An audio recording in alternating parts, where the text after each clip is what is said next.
Yung ino-order mo dun sa sikat na fast food chain. Crispy, chicken, alaking. Sarap planner eh. Kalahating kilong giniling na manok, asin, paminta, garlic powder, tapos 3 tablespoon ng harina. Haluin mo para mag-mix. Pagkayari kumuha ka, ihuhugis natin yan ng parisukat. Alam mo ba yung parisukat? Ganun kwadrado.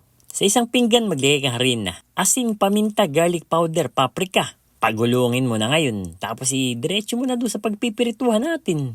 Hintayin mo lahat madali lang maluto yan. Para sa sauce, mantikilya, karot, harina, gatas na malabnaw. Halu-haluin mo lang. Tapos idadagdagan natin yan ng tubig. Liquid seasoning. Tapos dinurog na keso. Dagdagan mo asin kung kulang. Ikaw na bahala mag-adjust. Ilagay mo na sa kanin. Siyempre nakapatong ay ulam.